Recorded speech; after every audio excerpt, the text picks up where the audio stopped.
Good evening, ladies and gentlemen, and welcome to the Ambassador Wing. And if this is your first time visiting the wing, welcome and glad you are here. And tonight we're having a little pre-Valentine's Day celebration stream, and we're going to be talking about two great geek love stories told by two visionaries,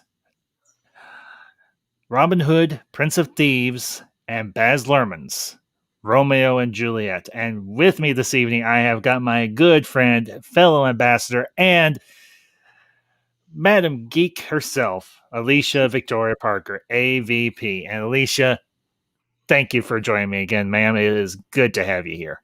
You're so welcome. I'm so delighted to discuss these two awesome literature pieces that were put on the silver screen. My inner geek and nerd was just geeking out when you told me what these. I was like, yes, yes, yes, yes, yes. Yes. And yeah, I love these movies. Now, and I will preface one thing. Ma'am Ambassador has been requesting that I do a review for Robin Hood, Prince of Thieves for quite some time now, and I thought, okay, as part of her Valentine's Day gift, I will finally pleasantly bend the knee. I will willfully bend the knee. I'm not being compelled to bend the knee because she is my love. She is my all. She is my Maid Marian. She is my Juliet, and I love her dearly. So, Madam Ambassador, if you're listening to this, if you're in the chat or you catch us on the replay after you're done doing whatever it is you do while I do these streams, my dear, this one is for you. And yeah, honestly, this is by far these are two of my favorite movies from the 1990s. And this is one of the reasons why the 90s was awesome, because they weren't afraid to do movies like these. And Yes. you had a pair of directors. I think the one director's name was Kevin Reynolds, if I remember correctly. Correct. And of course, you had a true visionary, a truly awesome director in Baz Luhrmann, who has gone on to do several other outstanding films or anything in his career. One being, of course, Moulin Rouge. Can we say, who doesn't love Moulin Rouge? Moulin Rouge is awesome. Yes, Ewan McGregor and Nicole Kidman. But the thing, these two movies have outstanding, incredible, awesome casts. Truly, I mean, you've got Kevin Costner, you have got the late, the great Alan Rickman as the sheriff of Nottingham. You have got Mary Elizabeth Mastrantonio. You've got Christian Slater, and you've got, of course, one of the greats of all time, Morgan Freeman. And of course, for Romeo and Juliet, you've got Leo DiCaprio, you've got Claire Danes, you've got John Leguizamo, you got Brian Dennehy, you got Peter Postlethwaite.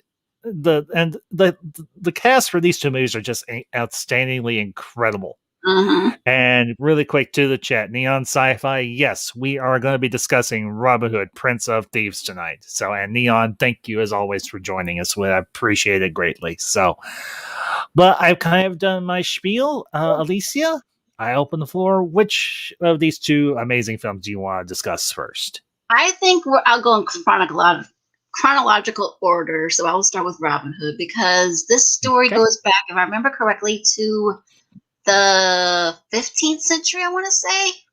Mm-hmm.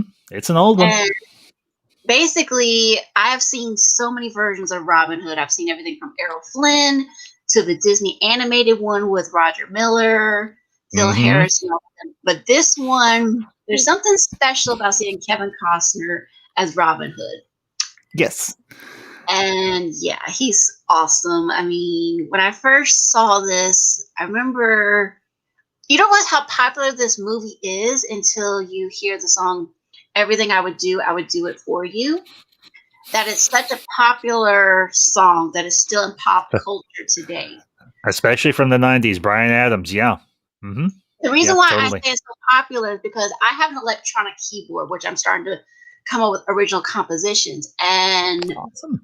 one of the songs that they have preloaded on there that you can learn to play is that song. And it's Awesome. like really, really, really cool that they do that song. And it's like, because it's so iconic. It's just like, it screams 90s. But then when you think about it, it's like, how is this song related to Robin Hood? And then Maid Marian makes the song, the line in it, she says, I would, everything I would do it for you, basically. Mm-hmm.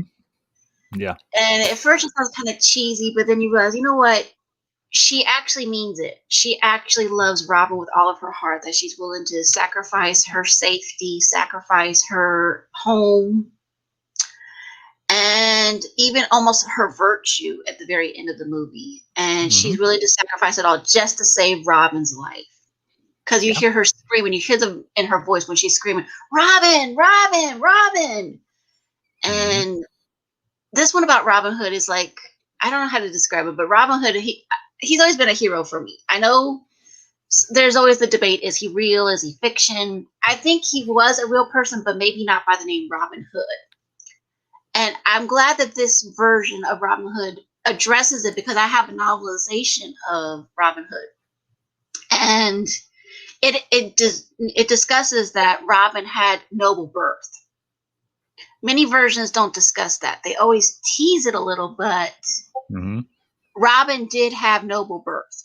He was from Yes. nobility and everything like that. And I'm glad that they discussed about his ties to Will Scarlet. Now, they switched it around because in the novelization that I have, Robin Hood originally was, I think, Will Scarlet's uncle.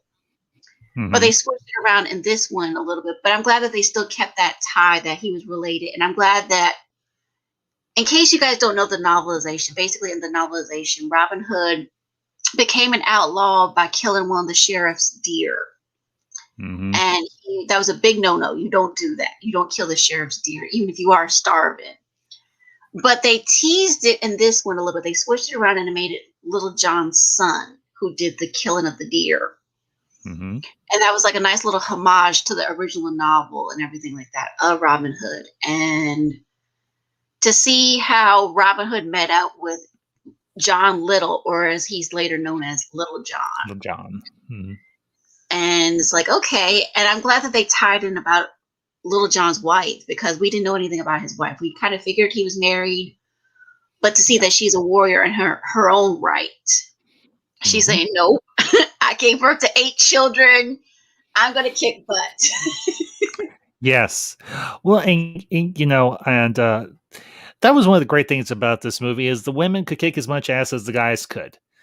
Mm-hmm. And um well, and there's one person I neglected to mention that does have a cameo at the beginning of this movie as Robin and Will Scarlet's father, and that is of course Brian Blessed. You Mm-hmm. gotta love Brian Blessed. That man has one of the most majestic beards of all time. Not to Yes. mention Prince Voltan of the Hawk people from the 1980s Flash Gordon movie. Love that movie. I do. I love that movie to death. Mm-hmm. But you know, you mentioned I was actually doing some research today for tonight for our discussion, Mm-hmm. and I found a really we have the 2-disc DVD set, and it Nice. actually is the extended cut of the film, and Mm-hmm. they have a really cool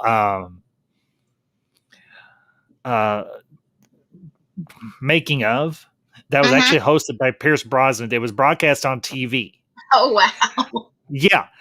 And they discuss the legend of Robin Hood. They discuss the production. They have some interviews, and there's all sorts of stuff. I unfortunately didn't get a chance to go through all of the stuff on the special Mm-hmm. features disc, but there was so much there. They delve into a little bit of the history of the character, whether Robin of Locksley was a real person, Mm-hmm. and they do base. A lot of people like to believe that the person of Robin Hood was real, and I am once to say, where's the harm in believing such a thing? I mean, for heaven's sakes, we Mm-hmm. have for the longest time believed that there was a man named Arthur Pendragon.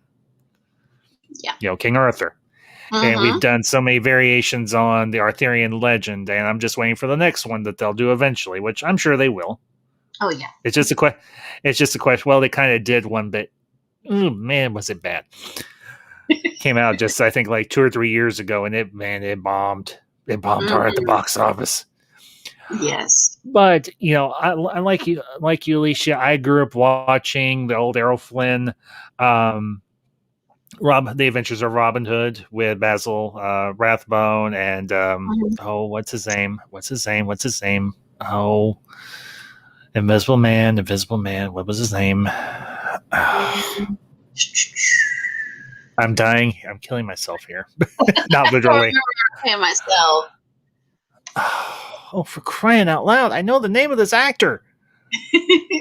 He played Invisible Man. He played Louis in Claude Oh. Rains. Claude Oh Rains yes, Claude Rains. Yes.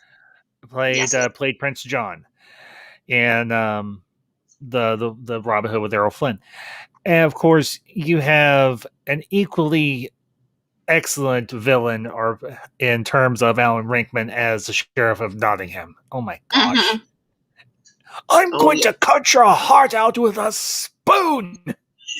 And one of the They guards say goes he like, ad-libbed a lot of his stuff, which I'm not too a, surprised about. a spoon? It'll hurt more, you idiot. And Alan Rinkman. I mean, this is a guy who has done a lot of who had done a lot of great roles in his career. Yes. Truly, I mean, obviously, is Hans Gruber, Sheriff of Nottingham, Doctor Lazarus from Galaxy Quest, of course, Severus Snape from Harry Potter, and he did so much stuff off screen, in plays and whatever. The man was a treasure, and I am this movie is just further proof of how much a truly gifted and talented actor he was, and Oh how yeah. much we all miss him.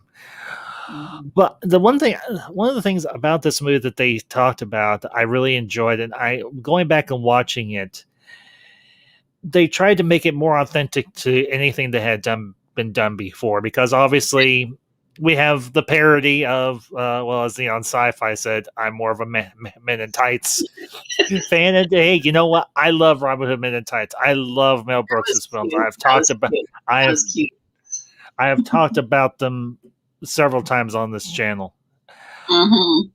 But yeah, something that I think it was the wardrobe manager brought up was the fact that, or no, it was the director brought up was, well, it depended all on the costuming. Are we going to be dressing like Errol Flynn, or are we going to be dressing like somebody else, or like something else? And a lot of people took the roles that they were offered dependent upon that fact, which I thought Mm-hmm. was actually really, really funny. Like, I do want to dress like Errol Flynn, or I do want to dress like Errol Flynn. But I honestly, I love the balance of this film, because not only is it obviously a first and foremost action story, but Mm-hmm. it does play the love story between Robin and Mary. It plays it Yes. very, very well. And Kevin Costner and Mary Elizabeth Mastrantonio had such great chemistry in the movie, and it just, you can see it in their performance. She's just as tough and gutsy as Robin is. I mean, she's fighting off Nottingham at the end of the movie, Mm-hmm. Well, and when we first meet her too, she's gutsy because oh she's yeah, hidden, and so we were like, because he's like, "Hello there, Mary," and you're like, "Yeah, okay, okay." Like Sarah, and so it is making everybody think she's Marion, and then you realize, wait a minute, that's not Marion. mm-hmm. And then Robin has her pinned against the wall, like, "Hello, Marion." Like, I know who you really are. Well, yeah, it's okay. One thing I do want to bring up, that, and this is, I hope this doesn't get us into a sticky wicket. I liked the dynamic between Robin and I think it's Morgan Freeman's character Yes, Kazim. I as love their dynamic. I me too. really do. I love.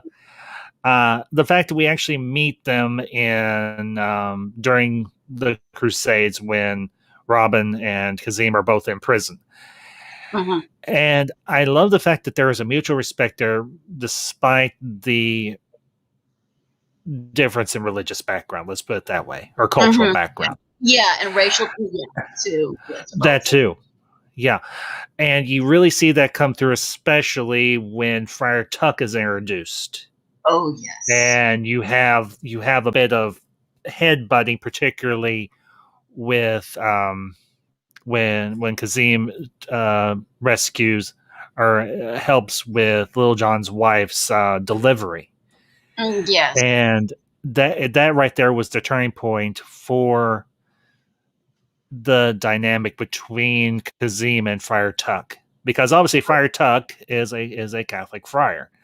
Yes. And let's be candid, the at that particular time in history, the I think this takes place like during the 12th, 13th centuries, Christendom Yep. and Islam are not the best of friends by any stretch of the imagination. And the fact that Friar Tuck and Kazim are actually able to coexist, I actually think shows a great deal of tolerance and some really nice character development. Oh, yeah.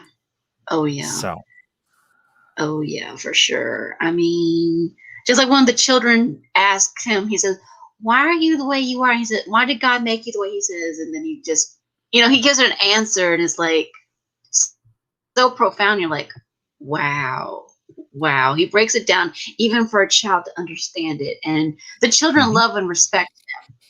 I yes, mean, this is the Robin Hood, which many years later Disney did Robin Hood, Princess of Thieves, which was a with spinoff. So Keira Knightley. Yeah, yes, and so I sort of can picture this being Kevin Costner and Mayor Marion's daughter. I can picture that being their daughter because of this. yeah.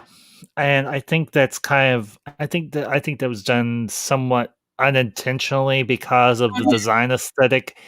And again, going back to, okay, if you line up the set design from this movie with, say, I think the most appropriate one would be Errol Flynn.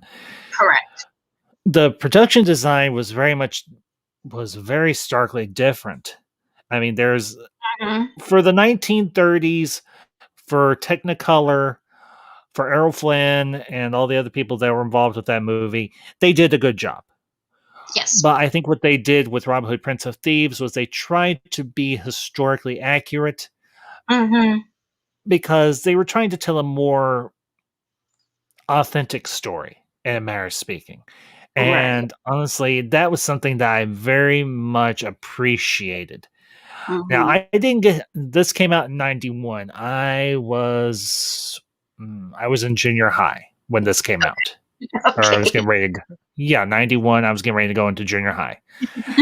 I was And 6. this movie didn't really interest me all that much, so I Hmm. never saw it in theaters. But when Blockbuster got to be a thing, we had a VCR. Hmm. We would go rent it periodically, and I'd be like, "Let's get Robin Hood Prince of Thieves," and we'd sometimes even get Robin Hood Men in Tights once, especially once that one came out. I mean, we would watch those. We would watch those side by side, and they were, oh man, they were so dark. They They're so polar opposites. Yes, they're totally different. yes, You never know that was the same hero because you're so used to the Errol Flynn version, I think, because when I first saw yeah, Errol Flynn, I'm like, he's suave, he's debonair, and then you see Marion as the late great Olivia de Havilland, and she was yeah, married in many ways.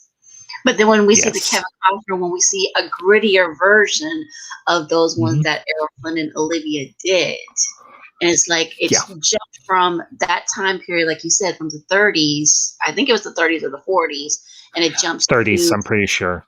the late 20th century, and it's introducing Hmm. Robin Hood to a newer generation because here it is. I'm 6 years old at the time, and a lot of kids don't know who Robin Hood is, and Hmm. certain people still don't know who Robin Hood is, and I think that's the thing that makes this timeless.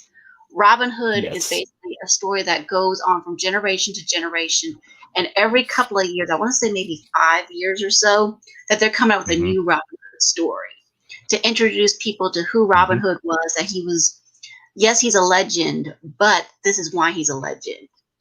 Because not everybody reads Yes. the stories, not everybody reads the books. Because when I read the book, I just could not put it down. And then I'm looking at it, and I'm basing it off of the time, the Errol Flynn version. And then I'm thinking about it when I was watching the movie yesterday, and I said, I can see bits of the story in the Kevin Costner version, but I can also see bits Mhm. of it with the Errol Flynn version. I think if you take all the Robin Hood stories and combine it together, I think you have an ultimate Robin Hood story.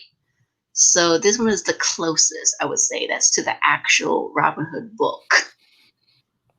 Yeah, and I think that was done very deliberately Um, because they wanted to tell as accurate a story as they possibly could for the simple fact that up until this point, it wasn't that the other productions that were done were bad. I mhm, think they just wanted to do this is a legend that has survived for so mhm, incredibly long that they wanted to do it more justice than what has been done in the past.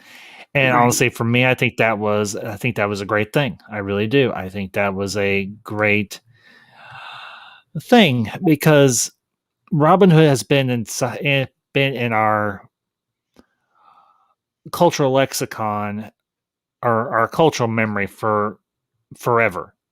Mhm, Not just solely in the states, but over in England, over in Europe, and mhm, what have you. mhm, And the fact that here we sit in 2021 and the legend of Robin Hood is something that still intrigues people. It's something that still interests people. They're still doing movies, although mhm. like them or hate them, the movies are what they are. But Yes. I think what they did with Robin Hood, Prince of Thieves, was to try and tell the most accurate and the most and a not just accurate but an entertaining story as well. Mhm, Because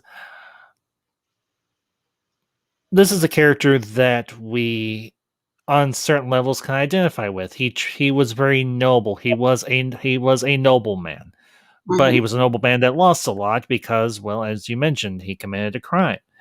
mhm. He a crime against the crown, or some that was affiliated with the crown. Unfortunately, the crown was not in the best of Right. hands at the time either. And of No, course, it was not. little old Prince John, depending on whether he's played by Claude Rains or by a sniveling cartoon tiger. Lion, lion, a lion. Lion, yeah, sorry. A That's maneless lion okay. to boot. Sucking his thumb, screaming for mama Mommy. when he can't have his way. But I think it's kind of ironic with this one with Robin Hood, Prince of Thieves. This is the only one that does not mention Prince John. The main Yeah, story is around Robin Hood and the sheriff, and that's kind yeah, of it's unusual because everybody's between like, him and Nottingham. Yeah. it is pure and simple. It's like, wait a minute, where's Prince John? Because that was the thing I was looking for throughout the movie. I'm like, well, where's Prince John? And throughout all this, I said, you know what? I don't know, but he's out there, but he's obviously not the real power behind the throne. It's obviously this sheriff that's trying to manipulate and control things because Mhm. let's face it, history was not very kind to Prince John because most people, like they say in the Disney version, he's surely to be known as John the First and John the Worst, and he surely is because he's never really remembered in a good light ever since then. No. And of course, when you've got Sir Sean Connery as King Richard the Lionhearted, anybody else is gonna look pathetic next to him. I mean, it's it's Sean Connery. It is. It's freaking Sean Connery. Yes. May he rest. Oh, he was awesome. 2020 you 2020 you suck, and 2021 you're not shaping up to be much better. No. How dare No, you I keep mean, stealing our childhoods? no, leave him alone. How dare you keep stealing James Bond and John Mason and, well, King Richard the Lionhearted. Well, and they I also know. played King Arthur in First Night with Yes. Richard Gere. Hmm. So, but and of course you've got the grand revelation that Christian Slater, Will Scarlet, is actually Robin's brother. And I Mhm. thought honestly that was a great little twist. I'm like, wow, they pulled that one out of left field. I didn't expect that, but if you know the legend or the Exactly. story or the history behind the character, it makes sense. Neon sci-fi debut 2020. Yeah, and like I said, Neon 2021 is shaping up to be much better in terms of our pop culture. Mhm. How how dare you take away the people that I are old know. and damn you, damn it, damn it, damn it. But getting back on track here, I will the interesting one of the interesting things that I liked about this film was it wasn't afraid to have the bad guys get the upper hand. Right. It wasn't afraid to have the good guys brought down low. Mhm. And once they discover Robin and there's outpost or their camp there in Sherwood Forest, Nottingham moves in and kicks their ass. Oh yeah, bad. And It's like there's like maybe 10 people that survived, I think. something like that. Yeah. But you have to have your heroes brought down for them to be brought back up. That's the Mhm. main thing. And this like I said, this movie was not afraid to take that chance to see our heroes really in dire straits. And then, of course, right after that, you have it brought in worse with the revelation that, of course, Will Scarlet is Robin's brother, Mhm. but was estranged and they were apart for umpteen dozen years while Robin was off fighting the Crusades and what have you. And Mhm. I think the elder Loxley disowned him or something like that. I can't remember exactly. I have to go back and watch the movie. It's been a little while since I have. Uh, yeah, he did disown him. He did disown him because yeah, because Robin said, I don't want anything to do with you and that other woman that's not my mother. And then he finds out, Mhm. oh, you're a brother? I have a brother? Because like I Yeah. said, in the legends, they switched it around. So yeah, in the legends, it's very different from the book, from the movie. When you see the Mhm. movie, it's like, wait a minute here. Will Scarlet's actually, but the crazy thing is about this, I don't know if you thought this was ironic with Will Scarlet, Mhm. with Christian Bale. He never wears scarlet once in the film, but yet in the Mhm. legends and books and stuff like that, he's always wearing scarlet. So it's so weird not seeing Will Scarlet not wearing scarlet because that's how he got the name. Because everybody's like, because he's so fancy dressed and everybody, and they said, "What's your name, lad?" Mhm. And he says, "Will da da da da da," and they says, "Oh no no no no no no, you're dressed too fancy. We're gonna call you Will Scarlet from now on," and that's how he gets the name Will Scarlet. So that's why I think Mhm. it's ironic. He's not wearing scarlet throughout the whole movie. Does some ad lib and Christian Bale does and everything like that. Especially when he makes it over the wall, he makes this crude remark that he does, which I'm not going to repeat. But anyway, he says, "Oh, they made it over. I didn't think they were going to make it." But the thing is, it's so weird that he's not wearing scarlet the whole time he's in this movie. It's like, wait a minute, you're supposed to be Will Scarlet, but you're not wearing scarlet. Well, and of course, you get to the big final confrontation there in Nottingham Castle, I think it is, Yes. and um, okay, one thing we haven't really touched on. I don't mind doing this. Um, oh, the witch Oh that turns yes. out to be Nottingham's mother. I can't remember her name for the life of me. It's like Indolia or something like that. It's like it's a It's very it, unusual name. It's very unusual. it's an old name. It's like an old English name or something like Yes. that. Hmm. And she's trying to get um, Nottingham to impregnate Maid Marian, Hmm. Yes. and Yes. you've got they okay. You have the big fight outside in the courtyard of the castle, and you have everybody sneaking in all stealthily like. And they get into the interior of the castle, and Kazim does his one great act, and he's like, "People of Sherwood, hear me! I am Kazim of yada yada yada. I can't remember his whole monologue there. Right. And and his his way to repay Robin saving his life is to distract everybody. And then, of Mm-hmm. course, him and Kazim use a statue of Nottingham to batter down the door. Yes, And her name I was absolutely, Mortiana. huh? Sorry, didn't mean to do. Her name was Mortiana. Mortiana. Okay, yeah. I Okay, think it was kind of a play on Morgan Le Fay from King I think Arthur, so. something like. I think Yeah, so. Yes. but ooh, okay. I know we're talking about Robin Hood Prince of Thieves, but I've got to bring up Robin Hood Men in Tights. Your name is Your name's Latrine? Yeah. Used to be Shithouse. Tracy Ullman as Latrine. And Prince John, played by Richard Lewis, is like, it's a good change. It's a good change.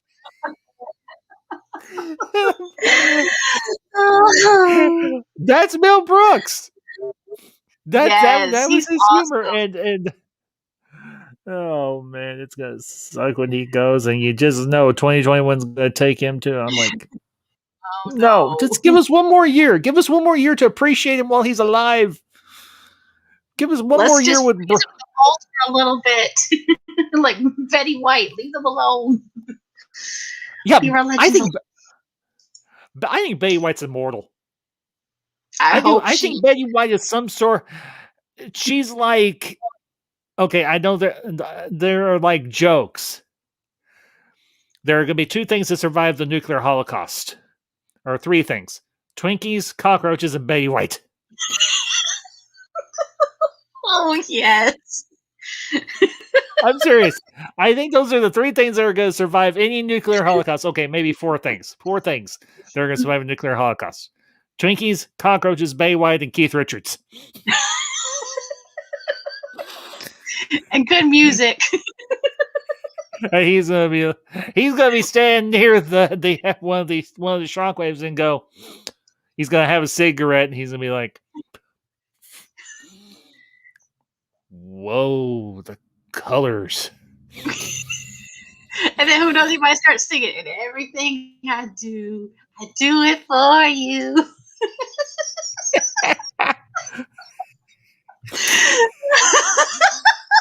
Okay, Leon, I'm assuming you mean the Queen of England. You might not I be really wrong. I hope mean, man, how old is Elizabeth now? She's one of her 90s. I think so. Like 91. Whew. By the time she okay, I do not please if anybody from over in the British Isles hears this, do not think I am mocking your monarch. I am not mocking the Queen. Mother Ambassador has been compared to the Queen, both in demeanor at times and person and looks. My mother does when her hair's done just right, she looks like the Queen of England. Oh wow. We actually found okay, funny story. A couple of years ago for her birthday, we actually found a Funko Pop um of, of the Queen, of Queen Elizabeth II, with her Wow. little. And it came with the little corgi, Oh man. and Wow. and it's the only Funko Pop my mother owns, but she's like, what? She's like, what is this? And we're like, well, all the people in your apartment building say you look like the Queen of England. We saw this and we figured this was appropriate. And she's like, you're right. Mother Okay, Ambassador has a she's Mother 94. Ambassador has a wicked sense of humor. I'm sorry, The Alicia. Go queen, ahead. no, just saying the queen is 94 years old. I'm like, oh my word. Oh, Oh man. my Mm. mother is 20 years her junior. Mother Oh. Ambassador will actually be actually she'll be 70. Yeah, she'll be 75 in March. Mm. So, but yeah. Well, and the crazy thing was Mother Ambassador actually asked me when we saw trailers for this movie. She's like, "Do you want to go see this?" I'm like, "No, Mm-hmm. it seems too mushy." She's like, "It's Robin Hood." I'm like, "No." She's like, "Okay." And then, like I mentioned before, when we got a VCR and Blockbuster was still a thing, Mm-hmm. she's like, "Okay, you want to give it a chance?" And I was like, "Well, can we get the one with Errol Flynn too?" She's like, "Can we get the other one with Errol Flynn?" I'm like, "Okay." And finally sat down and watched. I'm like, "This is like early teens Ambassador." I'm like, "This movie Okay. kicks ass. Saying, where have you been This hiding all my life? this movie kicks so much ass." Mm-hmm.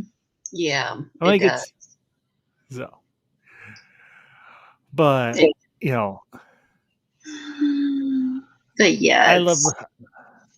the '90s was such a awesome time for me as a kid or as a Mhm. teenager, I should say. And this movie is just, now that I look back on it, 20 some odd years, 30 some odd years on, I'm like, I should have seen this in theaters. I think they should do a re-release of this movie. Figure out when the anniversary is for this movie and do a re-release in theaters of Robin Hood, Prince of Thieves. Do it. Warner Mm-hmm. Brothers. Give us a re-release. Give us an anniversary re-release of Robin Hood, Prince of Thieves in theaters. Do Yeah, it. because it's let me see, it was released in '91, so it would be its 30th Oh, anniversary. So yeah, yeah.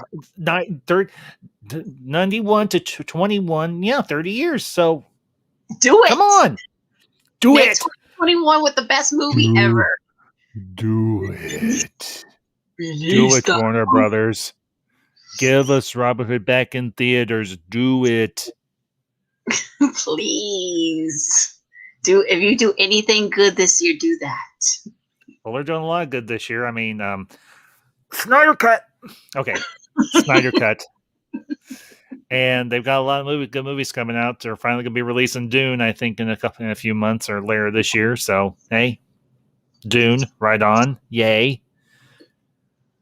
And please, Dennis Villeneuve, if this one does well, and I'm going to do everything in my power to make sure it does do well, give us the rest of the Dune saga. Do what other directors have been able to do. Give us Chapter House. Chapter House Dune. And House of Do it. Atreides. Oh, man, please. I want to see the whole Dune saga on the freaking big screen. Do it. Anyway. Well, I think we've talked about Prince of Thieves long enough. What do you say we transition over to Sounds good. Sounds good. Romeo, Sounds Romeo and good. Juliet?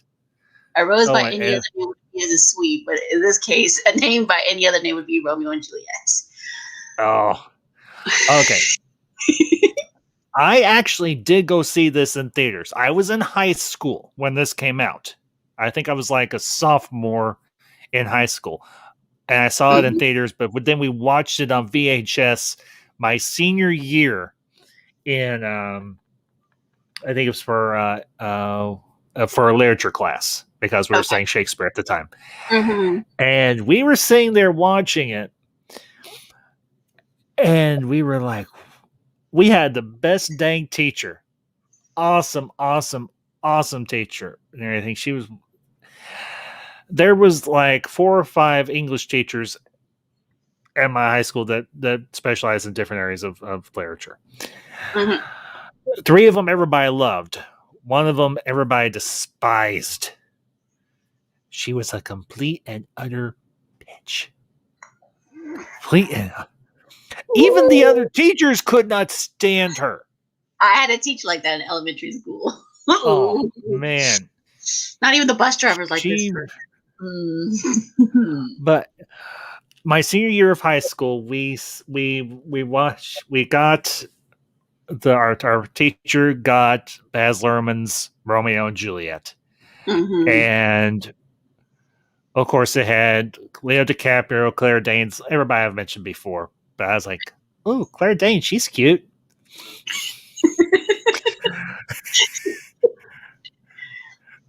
Like, hello.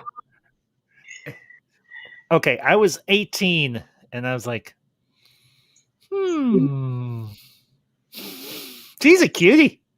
Unfortunately, she was underage because I think Claire Danes was like 15 or 16 or something like that when she filmed. She was underage, yeah. When I was like, and now saying that now, I'm like, a couple of years, not a big deal. I was in high school. Who cares? Anyway, back on topic. We it took us like 2 or 3 class periods because it's like 2.5. It's like 2 hours long because they did a good adaptation. But this thing was so different from anything we had seen before in terms of Romeo and Juliet, and we were like, oh my god. It had gunplay, it had cars, but they were speaking Shakespearean dialogue. Mm-hmm. It was John Leguizamo as Tybalt. And man, he was badass. He was, and you had Mercutio. He was a cross dresser. He was a freaking cross dresser. Yes. He can get that. Like, when did this turn into a Rocky Horror Picture Show? Which, fun fact, I have never seen. Don't feel bad. I've only seen clips of it myself. So I have never seen Rocky Horror Picture Show. I've seen clips of it. I know what it's about, but I've never seen it. I have seen clips, same as you, but I've never seen it all the way through.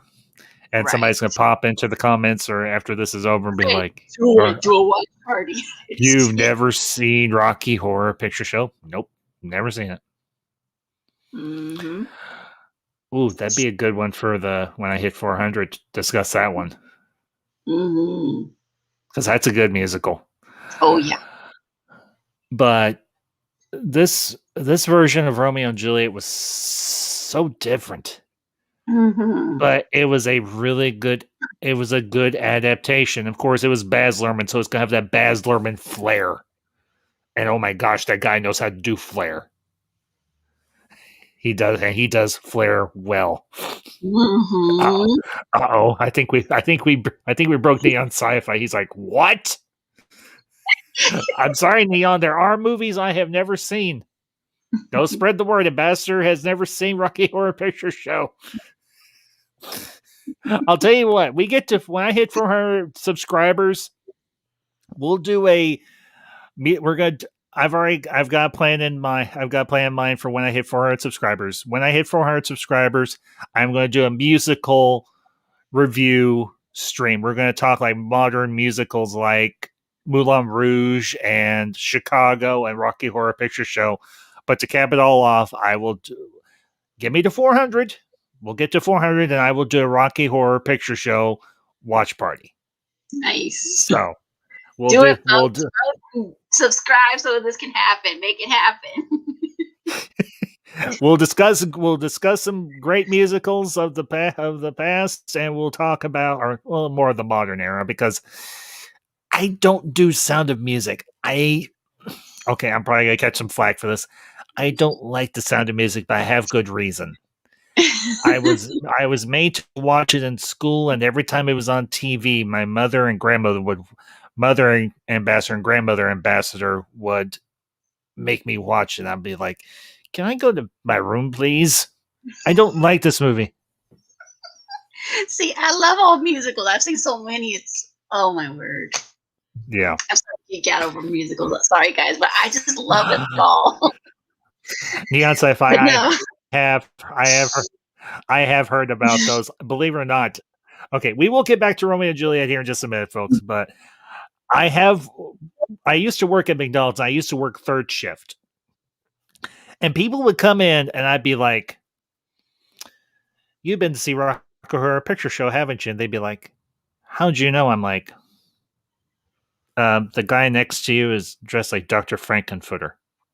Who doesn't know who Dr. Frankenfooter? I mean, Tim Curry. It's quite literally Tim Curry's most iconic role, except for maybe the butler from Clue. Mm-hmm. And they're like, okay, cool. I'll tell you what, Neon, if they ever do a screening, I will figure out something to let you all know that I've gone to see it. I'll do a short I'll do a short like video before I go in and after I come out. Hopefully, I haven't been covered in popcorn and confetti and toilet paper because you're not supposed to tell anyone that you're a virgin. First, that's another way of saying that you've never seen this movie before. But back to Romeo and Juliet. The thing that one of the many things I love about this movie is it is extremely unorthodox in how it tells the story because this is a story that everybody knows. Everybody Mm-hmm. knows Romeo and Juliet and knows it well, knows the story backwards and forwards, inside and out. But what Baz Luhrmann does is he takes the story and turns it on its head. Completely Mm-hmm. turns it on its head. And it's glorious. It truly is. Mm-hmm. So, but Alicia, your thoughts. Oh yeah, I mean that's for sure because I remember seeing the public television versions, and there was also the original one with I believe her name was Olivia, and I remember seeing that one because my mom was because we were studying Romeo and Juliet. I remember my freshman year of high school, and I was a bit skeptical. I'm like, okay, but then when I found out about this version, I was like, Leo and Shakespeare. Um, but then the first scene with the helicopters and then bringing out the guns and the cars, and it's like, what am I looking at? And then you hear them say the Shakespeare line, and you're like, huh? This what? What? Wait! Hold it! Time out! And it's done with a TV reporter. Yes! In Yes! fair, two star-crossed lovers, set by fate. In fair Verona, where we lay our scene. Okay, and can we talk about the music? Oh my word! I love my favorite is the one at the party. I love that song so much. I love They that. had a great they had a great soundtrack for this movie. Oh my gosh, Yes. and had two of my all-time favorite 90s bands, Radiohead and Garbage. Hmm. But yeah, this. Oh my word! That song. I think she's actually singing that song if I remember correctly in the movie. That's actually does. I think her name was Desiree. And let me see what was her name. You talking about the lead singer of Garbage? No, no, no, no, no, no, no, no. The one that say, oh yeah, yeah, Desiree, the one that sings the song "Kissing You," the one that they sing at the party. I think that's her. Oh, I you think might that's be actually. right. I think it was her if I remember correctly because it's like one of those blink and you miss her moments. But Hmm. yeah, but I think the thing that's really stands out about this Romeo and Juliet version is because in certain versions the way they depict it, saying that Romeo and Juliet's families are going to depict a statue to honor the other one's memory. Hmm. I think this was the only version that I had seen where they actually did do that. They Hmm. actually showed the statues being built and everything like that because the public television versions never did it, and the original one with Olivia and them, they didn't do it. This one did it. And it was like, you know what? I'm glad that it's going back to our earlier discussion months and months and months ago about Hamlet. It's basically, I think they didn't leave any dialogue out, if I remember correctly, from Romeo and Juliet from this play, Very, very little, if any. but it's all right there. It's all on the screen. It's all Hmm. played out to a T, even though they're using it into the 20th century, the late 20th century, with the Hmm. guns, the gang violence, and everything like that. It feels like a modern day story without feeling, but even though they're speaking old fashioned English, it's like it's still a great story. It really is like, oh, you're dealing with gang violence, you're dealing with teenagers that are fighting each other. And I love the fact that in this version, going back to the Olivia version, they didn't talk about the letter that was supposed to go to Romeo, warning him saying, hey, Juliet's getting ready to do something. Hmm. This one they actually show where he's missing the message, which is so called like a reference to FedEx and saying, "Hey, you missed a message." like final attempt to deliver. And I'm Mm-hmm. glad that they did that because all these other versions, they don't do that. They just leave that out. You just Yeah. assume that Romeo didn't get the message and you didn't know why he didn't get the message. But this one that they actually show them, excuse me, making the attempt to make the delivery, saying, "Hey, Romeo, Romeo, trouble's coming, but be prepared." Mm-hmm. Well, and as it's some people have said this is actually more of a comedy than it is a tragedy because if you think about it, two young people fall in love at first sight. How ridiculous is that? But at the same Yeah, time, so cheesy and cliche. Yes. yeah, but at the same time, I think you could potentially look at it as a comedy from that angle. And I don't think there's necessarily anything wrong with that. But at the same time, I think it does work better as a tragedy because that is what it is first and foremost, is a tragedy. Mm-hmm. And okay, one actor that I absolutely love in this movie is Peter Postlethwaite as the Reverend, or not Oh the yes. Reverend. Yeah, yeah, the Reverend. And okay, I'm gonna say this: I love the tattooing. He's not your atypical Reverend or whatever. Yeah, the priest. Yeah. And the priest, yeah, the priest. Thank you. I'd be more Mm-hmm. accurate. The priest, Sure. No and he is Peter Postlethwaite is awesome in everything ever. He was mm-hmm. awesome in this movie. He was awesome in Dragonheart. Ooh, there's a movie I need to do a review Ooh, for. yes. Mm, that's a good one. He was awesome in Usual Suspects, and I know he's done other stuff throughout his career. But Peter Postlethwaite, if you ever hear this, dude,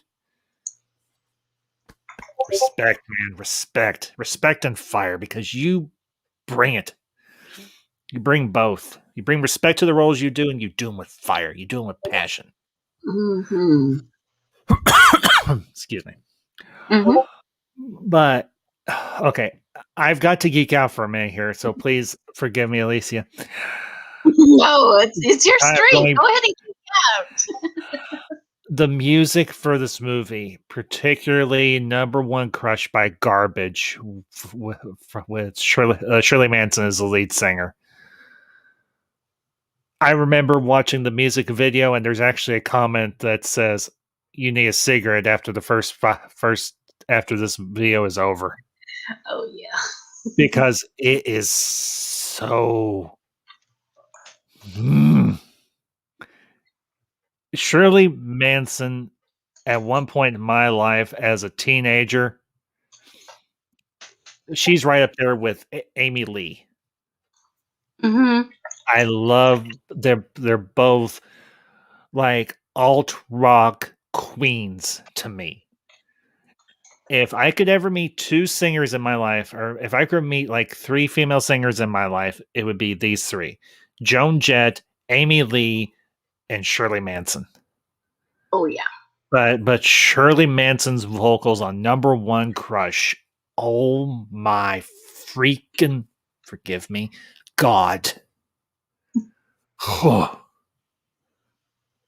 You listen to that song and you're just spent. And then of course, Radiohead with their song that they do for the soundtrack for Romeo and Juliet.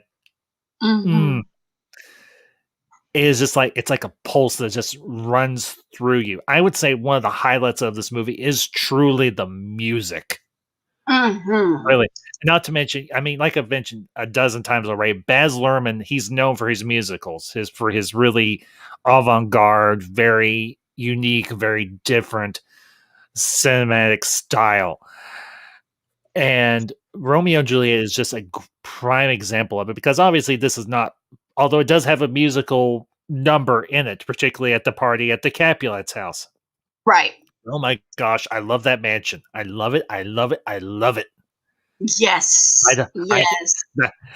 the House of Cats because that's their moniker. I think it is, or their icon. The Capulets is the House of Yeah. Cats. I remember it.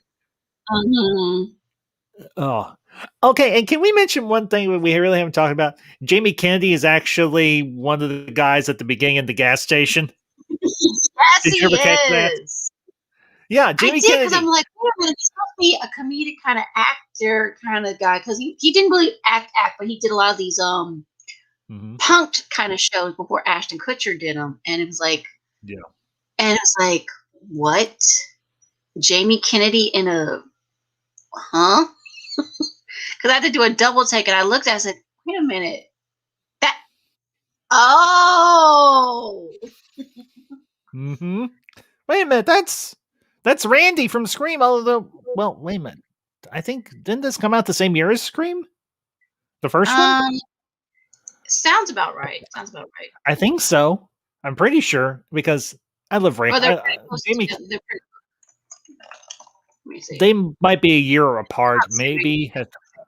They came out the same year. Well, the Oh, '96. So did they? yes, yeah. Okay, all right. I thought so. Yeah, because Scream was like the one of the big things. I remember seeing Scream on VHS when I was in high school. Hmm. Like everybody, all my friends were like, "You haven't seen Scream?" I'm like, "No." Like, dude, you need to see Scream. I'm like, okay. I actually did a review. I think I did. No, I did a watch party for it last Halloween. Might do the Ooh, next one this coming Halloween. okay. Scream 2. I might work through all three. The fourth one's okay, but the first three for me told a nice cohesive story. But you know, and something else that they discussed in the special features is the costuming and the weaponry and all Mhm. that. And they would do like the costume designer. They would Mhm. like Photoshop the actors' heads onto different costumes in the computer, and I'm like, kind of like what we do now, except back then in the '90s that was high tech technology, It but it worked. was. It Well, was. and But it was it gave the actors, and it gave the director an idea of what direction they were going in. It's like, do you like where we're going here? Or do you like where we're going here? like, And one of these days, I've got to sit down. I've got to watch this with the director's commentary. I've got to because Baz Luhrmann, he's one of my all time favorite directors. Really, really, really. I mean, yeah. I've only seen like two or three of his movies. I think. I mean, Romeo and Juliet and Moulin Rouge, but I'm sure he's done Hmm. others. I've got to do some research and everything on him. Of course, the Yeah. end of this month, we're doing a director spotlight on Steven Spielberg, so that's got to come first. Nice. Yeah, Nice. that's gonna be the last Saturday of the month. We're gonna be talking about the films and career of Steven Spielberg. But any other thoughts on the Romeo and Juliet, Alicia? Well, a lot of like this one, they actually had the beaches. They actually, because you always Yeah. hear it being Verona, Verona, and it's like, okay, because like I said, the public television ones, like I said, they're great, but this one, Mhm. they really stick to the original story.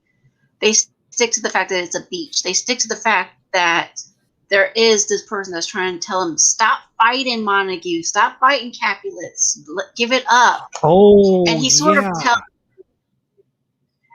and the way he says it at the very end with him, he almost has that look on his face like, I told you so. I told you to stop fighting because what you're doing, you literally tore your children apart.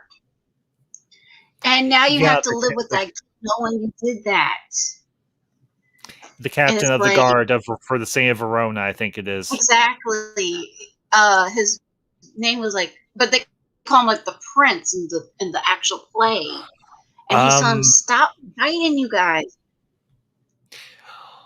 Captain Prince, I think he was a I think prince it or is. something, but Captain Prince, I yeah, they think call him is. Captain Prince. That's right. But Oh, and I don't know if you caught yeah, this. Paul Rudd is in this movie too.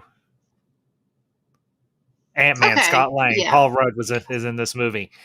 He actually plays a suitor of Juliet. Oh, okay. Yeah, It must have been one of those small. You can even miss it. yeah, he has like I think maybe one or two scenes at the very most.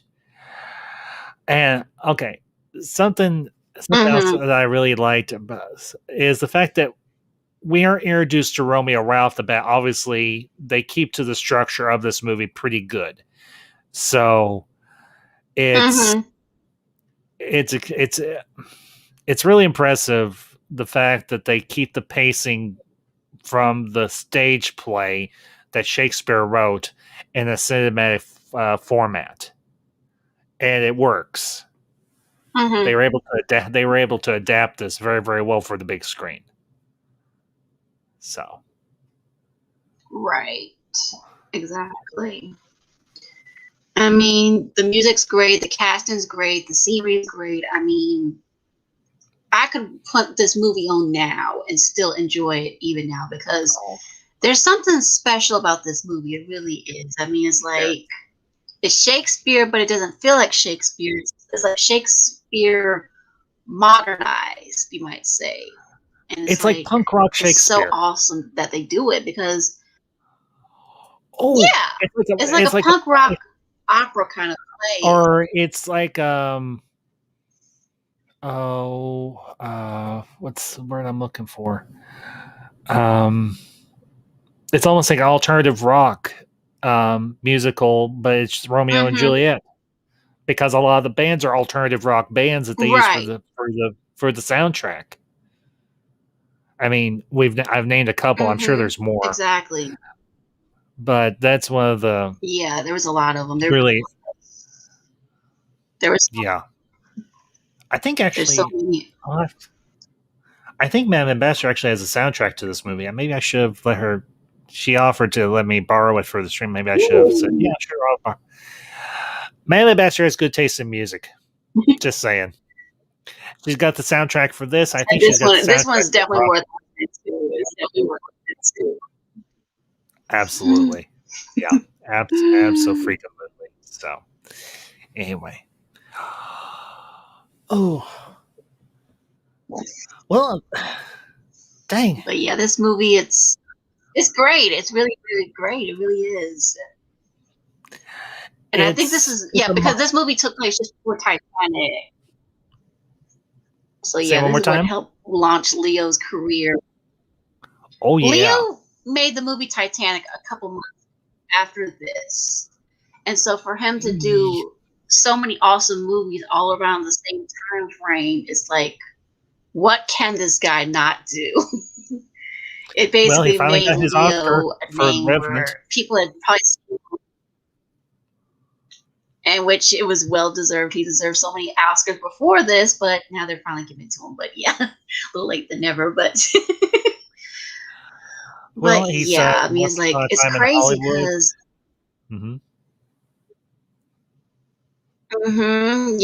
yeah, because he was a child actor because he started out on Growing Pains, and now for him to do these, because like I said, you don't think of Leo as a Shakespearean actor. You really don't. Just like we said with the Hamlet one, it's like it sounds so weird.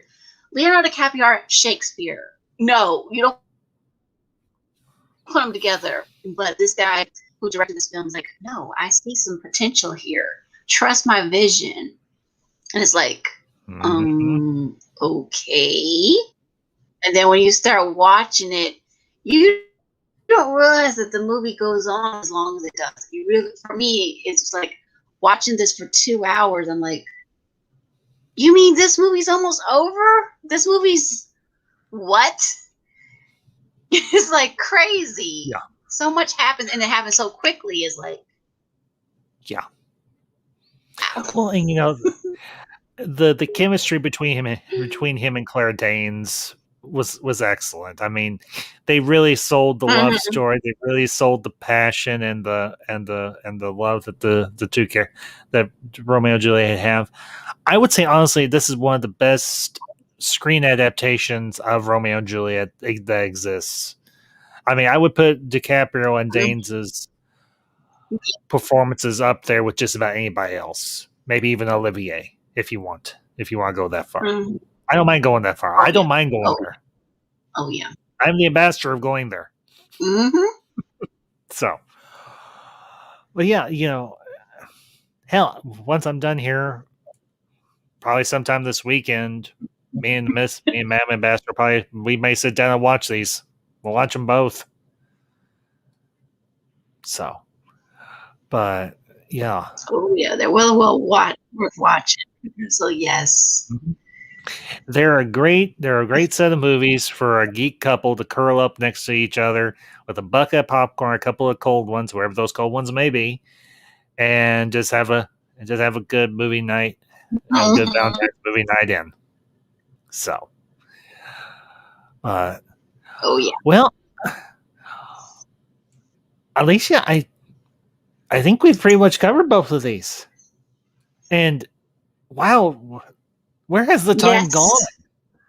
Holy crap, we're over and a half. I It, know. it doesn't. It feels like we just started and we're already at an hour, and I'm like, holy crap!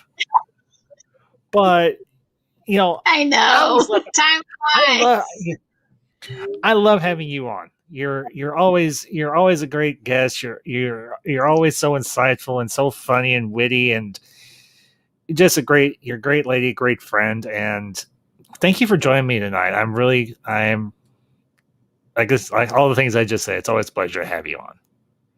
So. Why, thank you, my friend.